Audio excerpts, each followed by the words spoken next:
नमस्कार दोस्तों, राजू सर के नाम से इस यूट्यूब चैनल में आपका हार्दिक स्वागत है। वीडियो की स्टडी के अंदर आज मैं नया टॉपिक लेके आया हूं और आज का अपना टॉपिक है renin angiotensin aldosterone system. RAAS इसको शॉर्ट में बोलते हैं। फुल फॉर्म हम इसको बोलें तो रेनिन एंजियोटेंसिन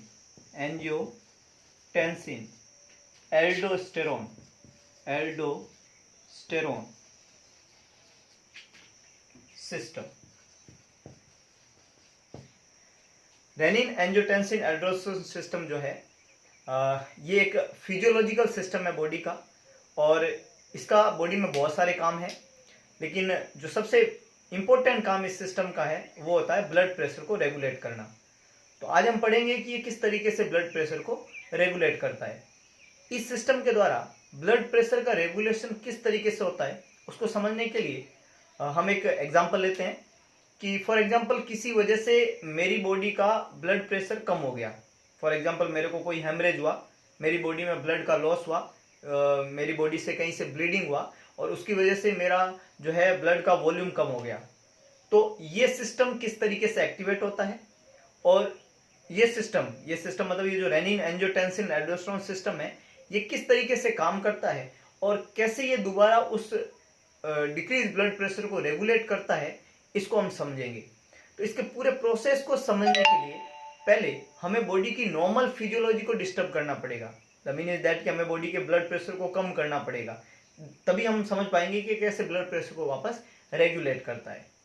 तो इसके लिए एक एग्जाम्पल हम अगर लें, फॉर एग्जाम्पल एक कोई इंडिविजुअल है जिसका रोड ट्रैफिक एक्सीडेंट हुआ और रोड ट्रैफिक एक्सीडेंट के अंदर उसको सीवियर ट्रॉमा हुआ।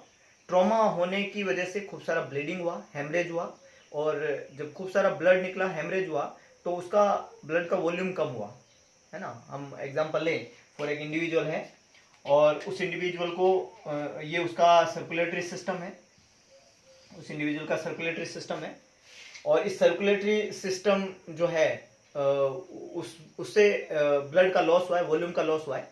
तो इस सर्कुलेटरी सिस्टम में, इस पूरे गेम के अंदर, ये जो पूरा रेनिन एंजियोटेंसिन एल्डोस्टेरोन सिस्टम है, इसमें कौन कौन से ऑर्गन जो है इसका मदद करेंगे। तो जब भी सर्कुलेटरी ये डिस्टर्बेंस होती है तो इसमें मदद करने वाले ऑर्गन की हम बात करें तो एक मददगार ऑर्गन यहाँ पे बनेगा सेंट्रल नर्वस सिस्टम, जिसमें ब्रेन और स्पाइन कोड आता है, और सिंपैथेटिक नर्वस सिस्टम के एक्टिवेशन के द्वारा ये काम करता है। तो एक ऑर्गन जो यहाँ पे काम करेगा वो है सेंट्रल नर्वस सिस्टम। दूसरा जो मददगार ऑर्गन यहाँ पे बनेगा वो है किडनी। दूसरा जो मददगार ऑर्गन है वो है kidney. There is 2 kidney numbers, kidney वहां पे मदद करता है। तीसरा ऑर्गन जो यहाँ पे मदद करेगा इस प्रोसेस के अंदर वो है liver. One is important organ, that is liver, जो मदद करेगा यहाँ पे, दैट इज लीवर। एंड एक इंपॉर्टेंट ऑर्गन जो कि पल्मोनरी सर्कुलेशन में पार्ट प्ले करते हैं, उनको हम लंग्स बोलते हैं। तो उनका भी यहाँ पे इंपॉर्टेंट रोल रहता है। पल्मोनरी सर्कुलेशन का इंपॉर्टेंट पार्ट है, दैट इज लंग्स, तो वो भी यहाँ पे इंपॉर्टेंट, पल्मोनरी सर्कुलेशन का भी रोल रहेगा। और इसके अलावा हाँ, नो डाउट, एड्रीनल ग्लैंड उसका यहाँ पे रोल रहता है। तो कौन कौन से ऑर्गन मदद करते हैं, तो सेंट्रल नर्वस सिस्टम मदद करता है, इसके अलावा किडनी यहाँ पे मदद करेगा, इसके अलावा लीवर यहाँ पे मदद करेगा इस रेनिन एंजियोटेंसिन एल्डोस्टेरोन सिस्टम में, इसके अलावा लंग्स यहाँ पे मदद करते हैं, और एड्रीनल ग्लैंड इनका रोल रहता है। ब्लड प्रेशर को रेगुलेट करने के लिए इतने सारे ऑर्गन जो है वहां पे ये रोल प्ले करेंगे। तो हमने एग्जांपल लिया कि एक इंडिविजुअल है जिसका रोड ट्रैफिक एक्सीडेंट हुआ, उसको हेमरेज हुआ और उसकी वजह से उसका ब्लड लॉस हुआ। जब ब्लड लॉस हुआ तो उसका वॉल्यूम कम हुआ, नेचुरल बात, वॉल्यूम कम होगा। जब ब्लड वॉल्यूम कम होगा तो ब्लड का प्रेशर कम होगा। जब ब्लड का प्रेशर कम होता है बॉडी के अंदर तो बहुत सारे चेंजेस आते हैं बॉडी के अंदर, there is lot of changes. लेकिन एक इंपॉर्टेंट चेंजेस ये रहता है कि जब भी ब्लड प्रेशर कम होता है तो जो ब्लड की सप्लाई है ना, मान लो यहाँ ये सर्कुलेटरी सिस्टम है और यहाँ पे कहीं रप्चर हुआ और उसकी वजह से उस इंडिविजुअल को क्या हुआ, हेमरेज, और जब उसको हेमरेज हुआ तो उसका ब्लड का वॉल्यूम कम हुआ। जब ब्लड का वॉल्यूम कम हुआ तो एक ऑर्गन जिसको हम लेंगे वो है किडनी, उसको जो ब्लड का सप्लाई हो रहा था, उसको जो ब्लड का परफ्यूजन हो रहा था, उस ब्लड के परफ्यूजन जो किडनी को हो रहा था, उस ब्लड का परफ्यूजन जो है वो क्या हो गया, डिक्रीज हो गया। किडनी को ब्लड का परफ्यूजन क्या हो गया, डिक्रीज। जब किडनी को परफ्यूजन कम हुआ तो किडनी से जाने वाली जो वेन है, जो वापस सर्कुलेशन की तरफ ब्लड लेके जाती है, जो वेन है, आर्टरी ब्लड लेके आती है और वेन लेके जाती है, तो ये जो जाने वाली वेन है ये खास तौर का एंजाइम यहां से किडनी से लेके जाती है। देखिएगा, हेमरेज हुआ, वॉल्यूम कम हुआ, तो बहुत सारे चेंज हुए बॉडी में, लेकिन एक इंपॉर्टेंट चेंज ये था कि डिक्रीज हुआ। और क्या हुआ decrease? Renal perfusion. Renal perfusion, perfusion word का मतलब होता है ब्लड का सप्लाई होना किसी ऑर्गन को। और सबसे ज्यादा वॉल्यूम अगर किसी ऑर्गन को सप्लाई होता है टोटल कार्डियक आउटपुट का, तो वो किडनी को होता है। टोटल कार्डियक आउटपुट कितना होता है? 5 लीटर। और 5 लीटर का 20%, 5 लीटर का 20% जो है वो अकेली किसको सप्लाई होता है? किडनी को। 5 लीटर का 20% होता है 1 लीटर। तो 1000 ml ब्लड जो होता है वो किसको जाता है? किडनी को। इसलिए सबसे पहले जो ऑर्गन हलचल में आता है, जैसे ही वॉल्यूम कम होता है, वो किडनी होती है। तो किडनी को परफ्यूजन कम हुआ, तो किडनी से जो वापस लेके जाती है ब्लड, वो वेन है। वो वेन जो है अपने साथ में क्या लेके जाती है? रेनिन। ये अपने साथ में जब भी परफ्यूजन कम होता है, ये क्या लेके जाती है अपने साथ में? रेनिन लेके जाती है, रेनिन। इसका मतलब जब परफ्यूजन कम होता है, जब वॉल्यूम कम होता है, जब किडनी को परफ्यूजन कम होता है, तो किसका लेवल बढ़ जाता है? रेनिन का लेवल बढ़ जाता है। किसका लेवल बढ़ जाता है? रेनिन। और यहीं से शुरुआत होती है इस सिस्टम की, रेनिन एंजियोटेंसिन एल्डोस्टेरोन सिस्टम। हालांकि हम सारे वर्ड पढ़ेंगे, एंजियोटेंसिन को भी पढ़ेंगे, एल्डोस्टेरोन को भी पढ़ेंगे, लेकिन अभी हम रेनिन के बारे में पढ़ रहे हैं। तो ये रेनिन जो है, इसका लेवल क्या हो जाता है? बढ़ जाता है। तो रेनिन का लेवल क्यों बढ़ा? क्योंकि किडनी को परफ्यूजन जो है वो कम हुआ। तो अब हम यहाँ पे ये पढ़ने जा रहे हैं कि रेनिन जो है वो किसने सिक्रेट किया? तो रेनिन किडनी ने सिक्रेट किया। अब सवाल बनता है कि किडनी में रेनिन कौन सिक्रेट करता है? तो जवाब बनता है जेजे एपरेटस। जेजे एपरेटस क्या होता है? जुक्स्टाग्लोमेरुलस एपरेटस। ना ये क्या है, इसको हम यहाँ समझने जा रहे हैं। जुक्स्टाग्लोमेरुलस एपरेटस क्या है? किडनी जो है उसकी स्ट्रक्चरल और फंक्शनल यूनिट होती है nephron. We all know the structural और functional unit of kidney is known as nephron. और एक किडनी के पास में कितने नेफ्रॉन होते हैं? तो इट्स अबाउट 1 मिलियन नेफ्रॉन। और there is two kidney numbers, तो there is 2 to 2.5 million nephron, है ना, 2 से 2.5 मिलियन। तो नेफ्रॉन के पॉइंट ऑफ व्यू में वी ऑलरेडी आर मिलियनियर्स। तो किडनी जो है उसमें मिलियंस ऑफ नेफ्रॉन पाए जाते हैं। हम यहाँ पे एक नेफ्रॉन के द्वारा इस सिस्टम को समझने की कोशिश करते हैं कि किस तरीके से जो है रेनिन वहां पे प्रोड्यूस होता है। तो नेफ्रॉन का स्ट्रक्चर हम सबको पता है। देखिएगा, जो ब्लड वेसल, जो आर्टेरियल सप्लाई आती है नेफ्रॉन को, उसको हम एफरेंट आर्टेरियोल कहते हैं। और ये ग्लोमेरुलरी कैपिलरी यहाँ पे बनाती है। और इसके बाद में जो यहाँ से ब्लड लेके जाती है उसको हम इफरेंट आर्टेरियोल कहते हैं।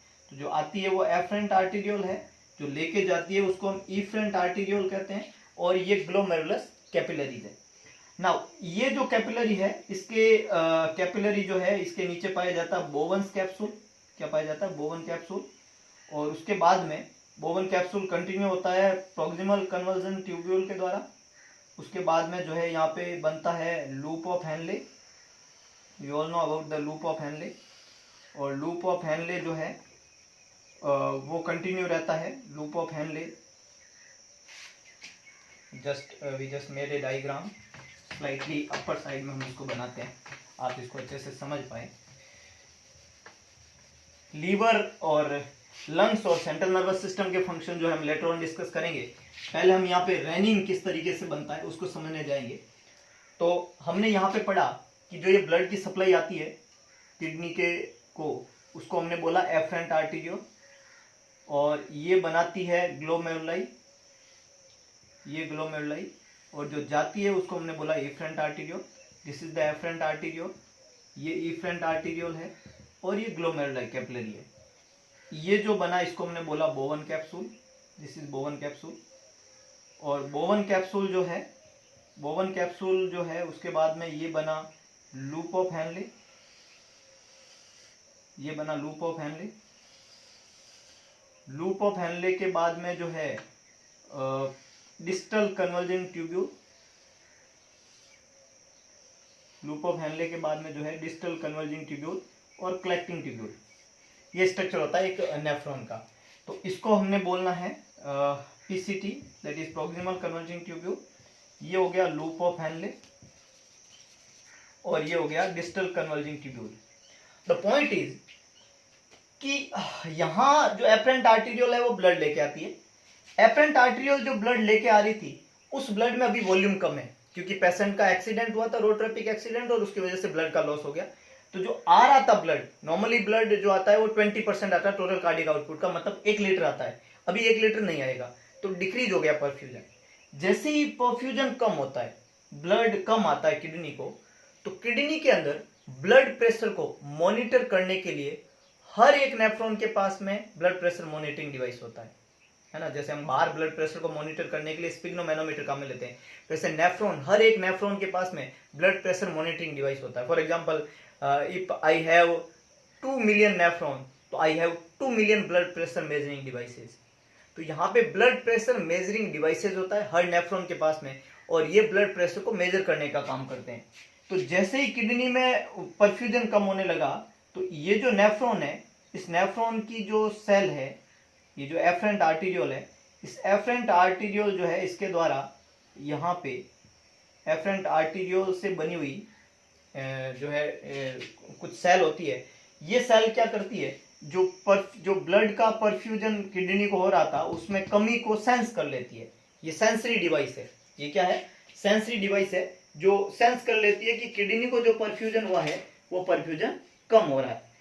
ये जो सेंसरी सेल यहाँ पे पाई जाती है, इनको पोल्किसिन कहते हैं। क्या कहते हैं, पोल्किसिन। पोल्किसिन क्या होते हैं, it derived from efferent arteriole and these are the sensory devices which sense the blood pressure changes. बहुत सिंपल सी कंसेप्ट है कि यहाँ जो ब्लड आ रहा था उस ब्लड में वॉल्यूम कम हुआ तो प्रेशर कम हो जाएगा। प्रेशर कम को सेंस कौन कर देते हैं, पोल्किसिन। और हर नेफ्रॉन के पास में ये डिवाइस पाया जाता है और ये सेंस कर लेता है कि वॉल्यूम कम हो गया। जैसे ये सेंस करता है वॉल्यूम कम हो गया, तो वॉल्यूम को कौन बढ़ाएगा, तो ये सिक्रेट करता है रेनिन। ये क्या सिक्रेट करता है, यहाँ से इसके अंदर क्या सिक्रेट कर देता है, रेनिन। किसको सिक्रेट कर देता है, रेनिन को। सिंपल सा कंसेप्ट है। ये हो गया पोल्किसिन का काम। नाउ ये जब ब्लड आगे आता है और ये जो कैपिलरीज है ना, बोवंस कैप्सूल के अंदर जो ग्लोमेरुलर कैपिलरी है, इनका काम क्या है, तो नॉर्मल फिजियोलॉजी में इनका काम होता है ब्लड को क्या करना, यहाँ से फिल्टर करना, जिसको ग्लोमेरुलस फिल्ट्रेशन कहते हैं। और ग्लोमेरुलस फिल्ट्रेशन की नॉर्मल रेट जो होती है 120 ml पर मिनट होती है। हर मिनट जो है 120 ml जो है ब्लड क्षमता है। तो ये जो फिल्ट्रेशन होता है, फिल्टर होने के बाद में यहाँ पे जो है इस नेफ्रॉन के अंदर जो है ब्लड आता है और यहाँ जो है वो फ्लूइड आता है, और यहाँ जो है एपिथेलियल लाइनिंग पाई जाती है ना। नेफ्रॉन के साइड में नेफ्रॉन की सेल पाई जाती है, नेफ्रॉन सेल या एपिथेलियल लाइनिंग इनको हम कहते हैं। इनका क्या काम होता है, इनका काम होता है रीएब्जॉर्प्शन का। इनका काम होता है रीएब्जॉर्प्शन का। देयर इज डिफरेंट वे, जो रीनल सिस्टम हम पढ़ते हैं किस तरीके से रीएब्जॉर्प्शन करते हैं, तो इनका काम होता है रीएब्जॉर्प्शन का। तो यहाँ जो भी चीज आई उनको क्या करना, रीएब्जॉर्ब करना। तो यहाँ जो ब्लड आया, जो ब्लड छना, उसमें खूब सारी चीजें छनी। उसमें एक इंपॉर्टेंट आयन छनता है जिसको सोडियम आयन कहते हैं। हालांकि बहुत सारी चीजें रीएब्जॉर्ब करती है, हम सोडियम की बात करते हैं। तो सोडियम जो है जैसे यहाँ पे आया, तो सोडियम का क्या होता है, रीएब्जॉर्प्शन। जितना सोडियम आया उस सोडियम का 65% रीएब्जॉर्प्शन जो होता है वो कहां से हो जाता है, प्रोक्सिमल कन्वर्जिंग ट्यूब्यूल के द्वारा। उस सोडियम का 25% रीएब्जॉर्प्शन कहां हो जाता है, loop of Henley and at the junction of the distal converging tubule and loop of Henley. यहां पे इसका कितना एब्जॉर्प्शन हो जाता है, 25% एब्जॉर्प्शन। तो 65% सोडियम यहां एब्जॉर्ब हो गया, 25% यहां हो गया। पीछे कितना बचा, 10% सोडियम। कितना बचा, 10% सोडियम। 65 एंड 25, और कितना बचा, 10%। ये जो 10% सोडियम है, इसका रीएब्जॉर्प्शन जो है वो कराने का काम डिस्टल कन्वर्जिंग ट्यूब्यूल और लूप ऑफ हेनले का जो जंक्शन होता है यहाँ पे होता है। और ये जो सोडियम है इसका रीएब्जॉर्प्शन एक विशेष प्रकार की नेफ्रॉन सेल से बनी हुई स्ट्रक्चर है उसके द्वारा होता है। और उस स्ट्रक्चर जो है थोड़ा डेंस स्ट्रक्चर है, और ये मैक्यूलर स्ट्रक्चर होती है। मैक्यूल जो है स्किन के ऊपर पाए जाने वाला एक लीजन होता है, उस फ्लैट लीजन, उसको मैक्यूल कहते हैं। तो उस तरह की ये सेल है जो नेफ्रॉन सेल का डेरिवेटिव है, और इस स्ट्रक्चर को हम यहाँ पे नाम देते हैं, ये डेंस है और मैक्यूल है, इसलिए इसको बोलते हैं मैक्यूला डेंसा। क्या बोलते हैं, मैक्यूला डेंसा। मैक्यूला डेंसा क्या बोलते हैं, मैक्यूला डेंसा। देखिएगा, दो बातें हमने पढ़ी। एक तो जो ब्लड आता है एफरेंट आर्टरियोल लेके आती है, और जैसे ही वॉल्यूम कम हुआ पोल्किसिन को पता चला, क्योंकि ये ब्लड प्रेशर मेजरिंग डिवाइस है, और जैसे इसने सेंस किया कि वॉल्यूम कम है तो इन्होंने रेनिन को सीक्रेट कर दिया। दूसरा, ये जब ब्लड आता है तो यहाँ नॉर्मल फिजियोलॉजी में ये ब्लड छनता है और छनने के बाद में इसमें सोडियम का रीअब्जॉर्प्शन होता है और सोडियम यहाँ से रीअब्जॉर्ब होता है, यहाँ से रीअब्जॉर्ब होता है और लगभग 65 और 25 90% सोडियम एब्जॉर्ब हो जाता है। बचा हुआ 10% सोडियम जो है वो मैक्यूला डेंसा के द्वारा उसका रीअब्जॉर्प्शन किया जाता है। तो ये पूरा नॉर्मल प्रोसेस है। अब अगर वॉल्यूम कम है तो फिल्ट्रेशन नॉर्मल होगा या कम होगा? कम होगा। ग्लोमेरुलस फिल्ट्रेशन की रेट कम होगी। जब ग्लोमेरुलस फिल्ट्रेशन की रेट कम होगी तो यहाँ वॉल्यूम कम होगा या ज्यादा? कम। अगर फिल्ट्रेशन कम होगा तो यहाँ वॉल्यूम कम होगा। अच्छा, यहाँ वॉल्यूम कम होगा तो सोडियम का एब्जॉर्प्शन कम होगा या ज्यादा? ज्यादा। सोडियम का एब्जॉर्प्शन कम होगा या ज्यादा? तो जवाब है ज्यादा। ज्यादा क्यों होगा? क्योंकि जब वॉल्यूम ज्यादा आ रहा था तब सोडियम का एब्जॉर्प्शन 65% हो, अब वॉल्यूम कम आ रहा है तो सोडियम का एब्जॉर्प्शन ज्यादा हो जाएगा। बहुत सिंपल सा कंसेप्ट है कि फॉर एग्जांपल यहाँ से कोई चीज आपने डाली, मान लो 10 नींबू डाले आपने और नींबू जो है वो स्पीड से गए, उन नींबू को आपको उठाना है तो अगर वो तेज स्पीड से गए तब तो आप उसमें से एक ही नींबू उठा पाएंगे, लेकिन अगर वो धीरे धीरे स्पीड से आ रहे हैं तो आप 10 के 10 नींबू शायद उठा लेंगे। सिंपल सा कंसेप्ट है। तो वैसे ही जब यहां से सोडियम जो है वो तेज गति से गया, मतलब ज्यादा था फिल्ट्रेशन तब तो ज्यादा गया तो कम एब्जॉर्ब हो गया, और अभी कम हो रहा है, फिल्टर कम ही आ रहा है तो जितना आ रहा है वो एब्जॉर्ब कर लिया जाता है। तो ज्यादातर जो है सोडियम जो है इनका एब्जॉर्प्शन पीसीटी और लूप ऑफ हेनले से ही हो जाता है, यहाँ पे सोडियम बचता ही नहीं है। जब यहाँ सोडियम की कमी देखने को मिलती है, जब यहाँ सोडियम की कमी देखने को मिलती है तो ये मैक्यूला डेंसा जो है ये सोडियम की कमी वाले सेंसर है, ये सोडियम को सेंस करते हैं और इनको लगता है कि सोडियम कम है, इसका मतलब सोडियम आ नहीं रहा, और सोडियम आ नहीं रहा है इसका मतलब फिल्ट्रेशन सही से हो नहीं रहा है, और जब फिल्ट्रेशन सही से नहीं हो रहा है इसका मतलब वॉल्यूम कम है, और वॉल्यूम कम है तो ये यहां से मैसेज देते हैं किसको? पॉलकिसिन को, और रिक्वेस्ट करते हैं कि और रेनिन सीक्रेट करो। तो दो चीजें, one is blood pressure sensor और second one is sodium sensor. ये जो पॉलकिसिन है इसको मैं बोलता हूं प्रेशर सेंसर, इनको क्या बोलते हैं अपन? Pressure sensor. और इनको हम क्या बोलते हैं? मैक्यूला डेंसर को हम क्या बोलते हैं? Sodium sensor. Sodium sensor is derived from nephron cell and blood pressure sensor is derived from arteriole capillaries smooth muscle। ये आर्टीरियल कैपिलरी जो है इनकी स्मूथ मसल के डेरिवेटिव है और ये नेफ्रॉन सेल के डेरिवेटिव है, और एक प्रेशर सोडियम को सेंस करता है और दूसरा वॉल्यूम को, प्रेशर को सेंस करता है, और दोनों ही कमी, जब ये कम होता है और सोडियम भी कम होता है तो दोनों ही किसका सिक्रेशन करवाते हैं? रेनिन का। और इस तरीके से इस ब्लड के अंदर कौन आता है? रेनिन। और ये रेनिन किस में देखने को मिलेगा? एपरेंट आर्टीरियल और वीनस रिटर्न में भी रेनिन की प्रेजेंस होगी, है ना। ये जो कॉम्बिनेशन है, जो पॉलकिसिन और मैक्यूला डेंसा का ये जो कॉम्बिनेशन है, ये हर नेफ्रॉन के पास में पाया जाता है। इसलिए हमने बोला कि हर नेफ्रॉन के पास में प्रेशर को सेंस करने के डिवाइस पाए जाते हैं। तो ये जो सेंस करने का डिवाइस है, इन दोनों को कंबाइन रूप में हम क्या बोलते हैं? जुक्स्टा ग्लोमेरुलस एपरेटस, जेजी एपरेटस।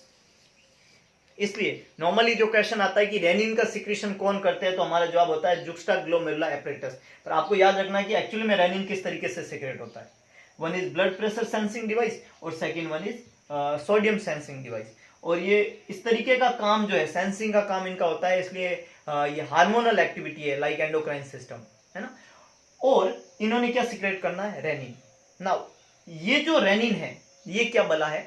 तो रेनिन वो है जो हमारी बॉडी के साथ में, वो जो आदमी जिसका एक्सीडेंट हुआ था और उसका जो वॉल्यूम कम हुआ, उस वॉल्यूम कम होने वाली कंडीशन में उसके साथ में जिंदगी में जो ट्रेजेडी हुई है, उस ट्रेजेडी को ठीक करने के लिए जिसने जिम्मा उठाना है सबसे पहले वो होता है रेनिन। रेनिन वो चीज है जो हमारी जिंदगी में हुई ट्रेजेडी को वापस सही करने में अपना इंपॉर्टेंट रोल प्ले करता है ना। एक्सीडेंट हुआ, ब्लड का सर्कुलेशन से वॉल्यूम का लॉस हुआ, तो बहुत सारे चेंजेस आते हैं बॉडी में, और एक इंपॉर्टेंट चेंजेस है कि रीनल फ्लो डिक्रीज हुआ। जब रीनल फ्लो डिक्रीज हुआ तो एफरेंट आर्टीरियोल में प्रेशर कम तो पॉलकिसिन एक्टिवेट हुए, प्रेशर सेंसिंग डिवाइस, और एक्टिवेट हुए तो रेनिन का सिक्रीशन किया। इसके अलावा जो है फिल्ट्रेशन में सोडियम जो है वो कम देखने को मिला, तो एब्जॉर्प्शन ज्यादा हुआ तो सोडियम यहाँ नहीं पहुंचा, और यहाँ जब सोडियम नहीं पहुंचा तो ये सेंस हुए, बोले सोडियम नहीं आ रहा, इसका मतलब फिल्ट्रेशन नहीं हो रहा, इसका मतलब वॉल्यूम नहीं है, तो वॉल्यूम को कौन बढ़ाएगा? रेनिन। और रेनिन का क्या करो? सिक्रीशन। तो इस रेनिन एंजियोटेंसिन एल्डोस्टेरोन सिस्टम में सबसे पहले एक्टिवेट होता है रेनिन। तो ये रेनिन कैसे काम करता है और किस तरीके से ये जो है इन सब चीजों को रेगुलेट करेगा, किस तरीके से रेनिन जो है इस सिस्टम में अपना रोल प्ले करता है और आगे रेनिन किस तरीके से काम करता है, इसको हम पढ़ेंगे अगले लेक्चर के अंदर। पूरे सिस्टम को सुनने के लिए जुड़े हुए मेरे यूट्यूब चैनल से। अगर आपको वीडियो पसंद आया तो वीडियो को लाइक करें, वीडियो को शेयर करें और कमेंट बॉक्स में अपना सुझाव जरूर डालें। और पार्ट 2 के अंदर हम पढ़ेंगे कि एल्डोस्टेरोन, एंजियोटेंसिन और एल्डोस्टेरोन कैसे आते हैं और किस तरीके से कंबाइन फंक्शन करके जो एक्सीडेंट हमारे उस इंडिविजुअल के साथ में हुआ और जिससे उसका वॉल्यूम कम हुआ, उस वॉल्यूम को, ब्लड प्रेशर को किस तरीके से ये फिजियोलॉजिकल सिस्टम बढ़ाता है। धन्यवाद।